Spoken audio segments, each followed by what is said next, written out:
Les députés de la 8e législature seront installés demain jeudi. Ils étaient lundi et mardi dernier à l'Assemblée nationale pour entrer en possession de leurs attributs. Nous ferons un tour dans la commune d'Abomey-Calavi où il n'est pas aisé de circuler dans certaines rues après une pluie diluvienne.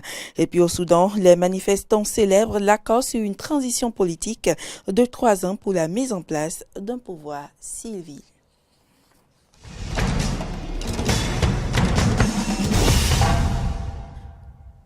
Mesdames, Messieurs, bonjour et merci de nous rejoindre pour ce point de l'actualité. Lundi et mardi dernier, les députés qui devront siéger à la 8e législature étaient à l'Assemblée nationale à Porte-Novo pour entrer en possession de leurs attributs. Mais quels sont alors les attributs d'un élu du peuple avant sa prise de fonction? Ahmed Didier Humpenoudi a posé la question à Isaac Fayomi, directeur des services législatifs de l'Assemblée nationale. Il nous éclaire ici sur les dispositions parlementaires pour procéder à l'installation des nouveaux députés. On écoute.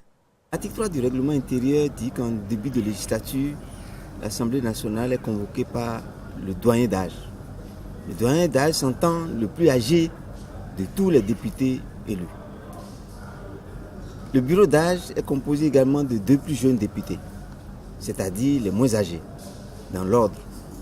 Ce sont ces 3 personnalités qui dirige, je dirais, les débats en début de législature. Après l'élection du bureau, le président de l'Assemblée nationale élu prend les rênes du pouvoir et convoque des hommes. Cela dit, dans le cas d'espèce, dès que la Cour constitutionnelle nous saisit des résultats, nous prenons contact avec la Sénat pour avoir les documents originaux des députés élus.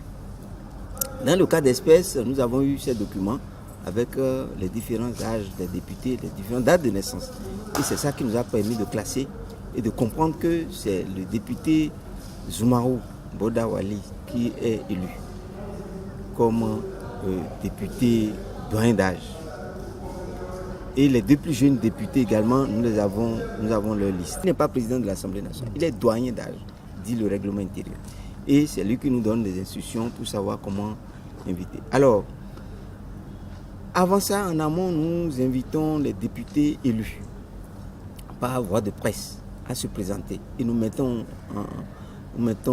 en œuvre un certain nombre de dispositifs pour les accueillir, pour pouvoir remplir un certain nombre de formalités liées donc à leurs fonctions quand ils seront ici, notamment en ce qui concerne les passeports diplomatiques, en ce qui concerne les enfants, parce qu'ils doivent fournir tous ces éléments-là. Ensuite, en ce qui concerne l'assurance. Donc voilà ce que je peux vous dire grosso modo. Mais nous profitons de l'occasion aussi pour mettre à leur disposition le règlement intérieur de l'Assemblée nationale et tous les documents, la Constitution notamment, bien entendu, et tous les documents dont ils auront à faire usage au cours de leur mandat. Des attributs, il s'agit de l'écharpe, donc que vous connaissez, il s'agit de la cocarde qu'ils mettent au niveau de leur voiture. Il s'agit des insignes qui sont portés également à des occasions. Voilà ce que ça constitue comme élément qui fait du député un représentant entier de la nation. Et à quelques heures de l'investiture de la 8e législature, le pasteur Léonard Sekloka de la Cité internationale de prière et le vénérable suprême évangéliste Victorin Humpesodé se sont adressés au peuple béninois et aux acteurs politiques du Bénin. Ils sont au micro de Maury Agoua et Denis Marouya. La prière va d'abord passer par une lumière qui doit régner dans les cœurs de tous les citoyens et de tous les leaders politiques. Et c'est à travers cela qu'on pourra effectivement parler de paix véritable. Cette lumière va amener au dialogue. Et comme l'a si bien dit son éminent le révérend pasteur, il nous dit, autant que cela dépend de vous, soyez en paix avec tout le monde. Ne vous laissez jamais surmonter par le mal, mais faites le bien à la place du mal. Si c'est comme ça, la paix serait là. Alors nous prions le Béninois lambda de rentrer en eux-mêmes. Rien ne sert de faire ce désordre-là. Œuvrons chacun, soyons véridiques, soyons réalistes et voyons la paix qui est un chef-d'œuvre très cher pour notre pays. Et avec ça, ça marchera et la paix sera pour nous tous. Et nous prions l'Éternel Dieu Tout-Puissant d'habiter le cœur des leaders politiques. Et comme nous le disons, ils sont aussi leaders. Jésus a été leader, mais Jésus n'a jamais été source de désordre. Et s'ils savent que, s'ils sont aujourd'hui leaders par la grâce de Dieu, du Tout-Puissant, et ils sont redevables à l'Éternel, il faut qu'ils sachent que faire pour préserver cette paix. C'est important de prier parce qu'il n'y a jamais la paix et sans la paix, il n'y aura pas de développement. Donc, notre mission, c'est de prier et d'implorer la grâce de Dieu sur le pays, sur les dirigeants et sur le peuple, à exhorter à chacun, à divers niveaux, de vraiment d'être patient et d'être tolérant, d'être calme et de laisser Dieu et il fera tout. Donc je prie que la grâce de Dieu repose sur tous les dirigeants et repose sur la nation béninoise afin que tu puisses aller par la grâce de Dieu. Les sages, notables, rois et chefs de culte endogènes du département du Koufo se préoccupent également de la situation sociopolitique qui prévaut actuellement au Bénin. Ils ont exhorté la population du Koufo et toute la nation béninoise à œuvrer pour la paix. C'était ce lundi 13 mai 2019 à la place publique d'Aplaroué. Jonas Boudji nous en dit plus dans ce reportage.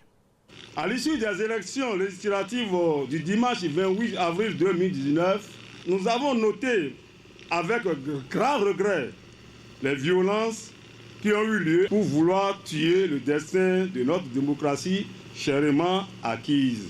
C'est donc pour ne pas laisser cette tension délétère prévaloir indéfiniment au péril de la démocratie béninoise que les notables et têtes couronnées du Koufo ont demandé aux citoyens béninois de prioriser la paix, quelles que soient les divergences qui les opposent. Ils exhortent les gouvernants et les opposants à mettre fin aux violences afin d'engager le dialogue devant les conduire à l'harmonisation des points de vue. Nous disons donc non à la violence. C'est pourquoi nous demandons au gouvernement et aux opposants de se donner la main tout en prenant en compte les nouvelles aspirations des populations à la base lors des améliorations futures apportées aux lois et règlements de la République. À l'occasion de ce message pour la paix, les sages, notables et têtes couronnées du Koufo ont fait des prières et libations pour conjurer les violences post-électorales des législatives de 2019.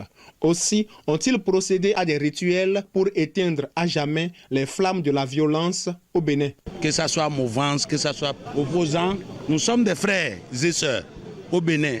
Nous sommes dans un Bénin uni. Le feu qui a été allumé partout, on a éteint ce feu-là aujourd'hui. Nous demandons la paix pour tout le monde, aux opposants comme à la mouvance. Et que c'est en se mettant ensemble que le peuple évolue. Nous leur demandons la bonne collaboration pour qu'entre eux, il y a d'attente. Puisque les théories partisanes et les raisonnements juridiques ont déjà montré leurs limites dans les recherches de solutions aux mésententes politiques actuelles au Bénin, le grand souhait est que la notoriété des sages et têtes couronnées puisse faire fléchir les antagonistes. Autre information dans ce journal, dans la commune d'Abomey-Calavi, il n'est pas aisé de circuler dans certaines rues après une pluie diluvienne. Il est quasi impossible d'emprunter actuellement certaines voies des quartiers Bidosessi, Bakita et Makensa dans la commune d'Abomey-Calavi. Laurent Toninkes nous en dira davantage à travers ce reportage que je vous invite à suivre. Si l'état de certaines rues dans l'arrondissement central de la commune d'Abomey-Calavi juste après une pluie. Et c'est ainsi depuis des années, notamment sur ce tronçon Carrefour Bidosessi EPP Zobadje. Les populations de ce milieu souffrent le martyre pour se rendre chez elles. Vraiment, la voie là, c'est pas du tout bon. Souvent la nuit là, si on passe là, il y a pas de, c'est facilement qu'on peut faire braquage ici. Donc, La voie n'est pas du tout bonne, la voie n'est pas du tout praticable. Même si tu veux aller à côté, tu es obligé de contourner ou de rabattre par l'autre endroit pour pouvoir y aller. Donc la voie n'est pas du tout bonne. Sans vous mentir, nous avons tellement de difficultés ici, surtout en saison pluvieuse. Avec l'aide de Pigemi, ils ont pu fabriquer un pont ici, mais ce pont n'a servi à rien. Il y a des véhicules qui se font souvent dedans et les motos ont des difficultés. Donc ce qui a fait que la voie n'est plus praticable, on a dû commencer par exploiter la voie de l'autre côté. Même à la fin de la voie pavée qui quitte le carrefour Bidiosessi, motocyclistes et automobilistes ont assez de difficultés pour circuler. Ici également, dans la rue face à l'église catholique Sainte-Bakita, même constat. Difficile de circuler en saison de pluie. Après la pluie du samedi 11 mai, voici ce à quoi ressemble cette voie. Quartier Sémin, tronçon Saint-Louis, Makinsa. Cette voie autrefois praticable est dégradée actuellement et pour cause la fermeture du passage des eaux de ruissellement. Ouais, l'état de la voie, vraiment c'était pas comme ça. C'est suite à un problème que la voie est devenue le tel. Nos autorités sont descendues et ils ont vu, malgré ça ils n'ont rien dit. Vraiment, ça ne nous arrange pas. Quand il pleut, vraiment plus personne ne peut prendre dans l'avant. Donc voilà ce qu'on endure actuellement ici. Donc ça ne nous honore pas du tout. Cette voie n'était pas dans cet état, mais aujourd'hui, nos ateliers, nos maisons sont remplis d'eau de ruissellement. Nous souffrons. Les autorités procèdent au reprofilage des voies, mais ici, nous n'avons rien.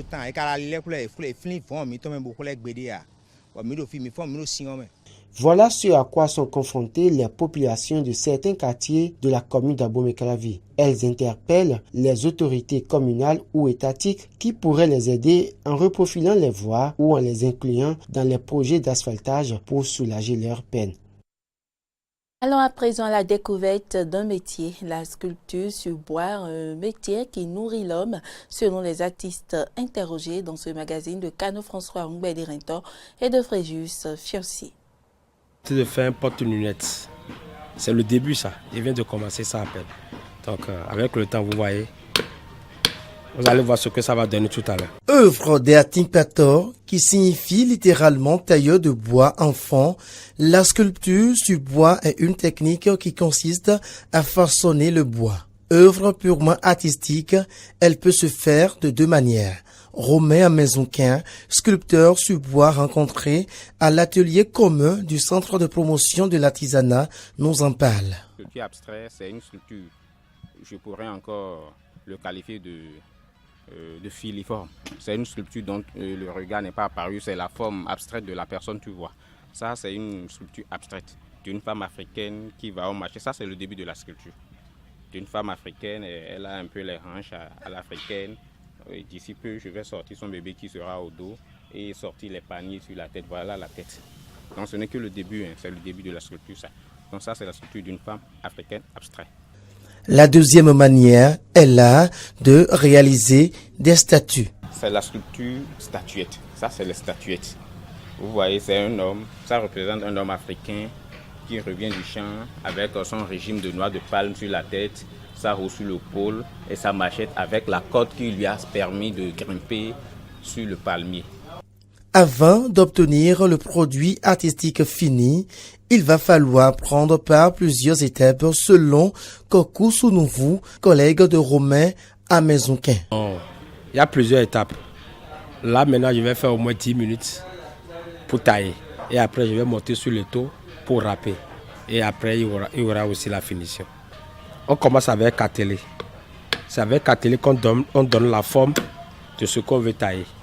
Et après cette étape, vous montez sur le taux pour tailler. Il y a des ciseaux qui suivent. Les ciseaux sont derrière vous là. Après, on passe à la finition avec du papier vert. Et après, on met du surage pour le faire briller. La finesse des sculptures dépend des outils utilisés par les sculpteurs sur bois. Lesquels outils sont perfectionnés au fil du temps et dont les coûts ne sont pas accessibles à tous. Certains nécessitent un besoin important en électricité, ce qui fait défaut à cet atelier. Aujourd'hui, il ne faudrait plus qu'on suive l'ancienne sculpture qu'avaient fait nos aînés. il faut qu'on aille vers la modification. Aller vers la modification, il faut l'énergie électrique, il faut avoir les outils électriques. Nous n'avons pas ces opportunités. C'est une grande base pour un jeune sculpteur qui veut aller de l'avant dans la sculpture. Hormis ça, le bois. Nous avons des variétés de bois au Bénin. Mais nous sommes au sud. Moi, j'ai grandi au sud ici. Je ne maîtrise pas trop le nord, je ne maîtrise pas trop la brousse. Maintenant, s'il faut que j'aille à la recherche moi-même de ces bois, ça dit, c'est la sculpture ou c'est l'art. Quelqu'un qui, ça dit, il faut parfois aller à la recherche des bois, je ne sais pas comment je vais les qualifier, des bois extraordinaires, des bois qui parlent. Ça dit, il faut de moyens, il faut permettre il faut que l'artiste ou l'artisan puisse avoir l'opportunité de sortir. Puisque c'est ça qui fait grandir un artiste ou un artisan.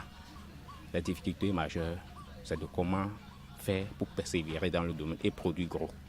Malgré ces difficultés évoquées par Romain Menzonquin, il estime que la sculpture sur bois est un métier qui peut bien nourrir son homme.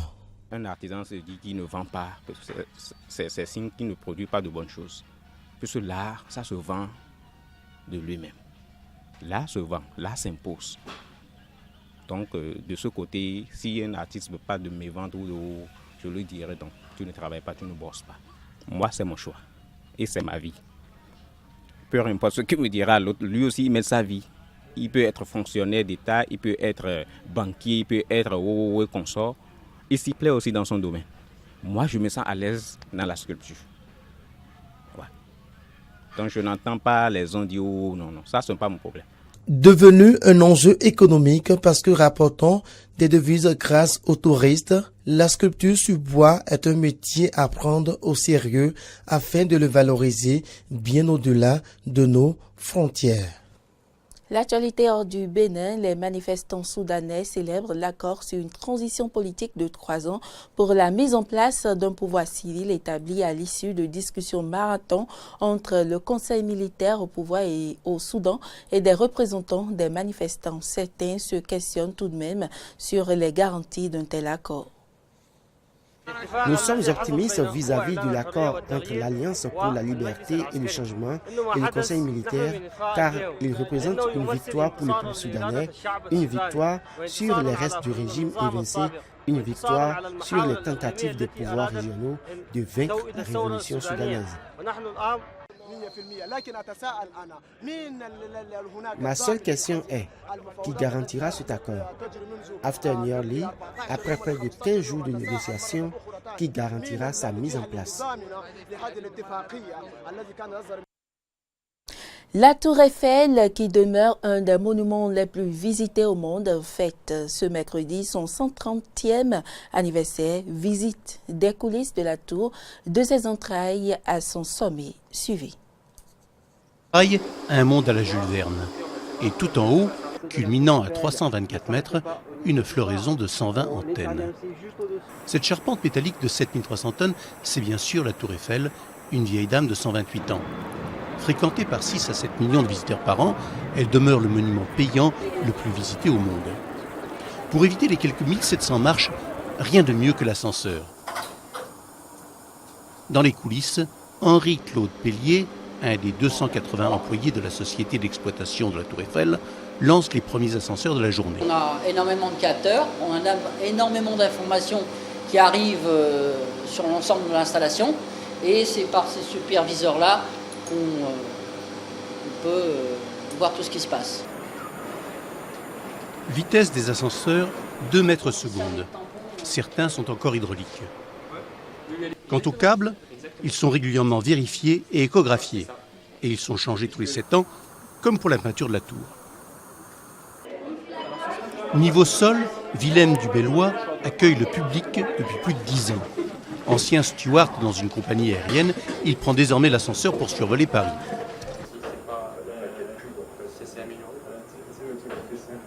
La bienvenue au 2e étage, mesdames, messieurs. Tout le monde descend ici pour le sommet. Vous allez devoir changer d'ascenseur au-dessus dans le labyrinthe. This is the 2nd floor, ladies and gentlemen. Everybody has to leave the elevator. This one is going down again, so if you go to the top, you will have to take another elevator upstairs in the maze. Esta es la segunda planta, hay que cambiar de ascensor. Tout en haut, Jacques Barrière, responsable du service électrique, est aussi un peu le gardien du phare de la tour. Le phare, ou plutôt les phares, ont été installés sur la tour en l'an 2000, en même temps que les quelques 20 000 ampoules qui en assurent chaque soir le scintillement. Mais voilà, depuis fin août, le phare est en rénovation afin de moderniser son système de rotation.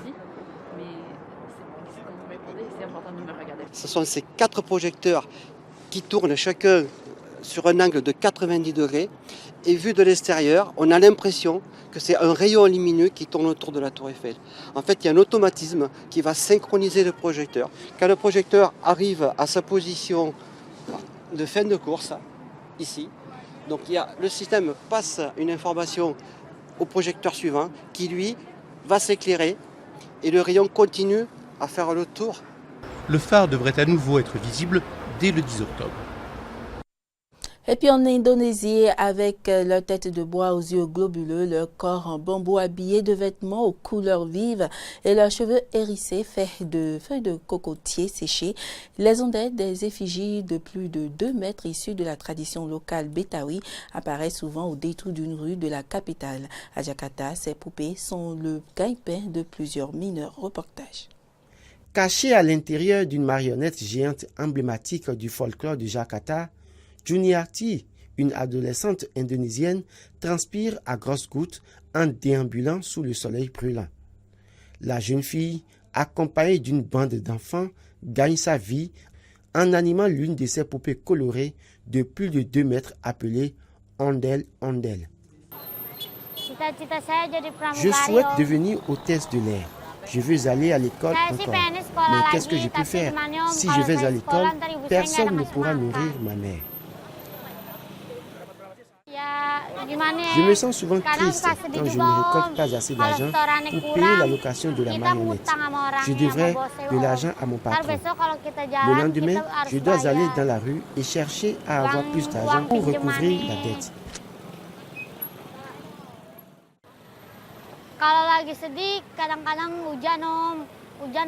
Ce qui me rend triste, c'est lorsqu'il pleut. Nous finissons sans avoir gagné suffisamment. Aussi parfois, les officiers des services sociaux nous pourchassent, nous les fuyons.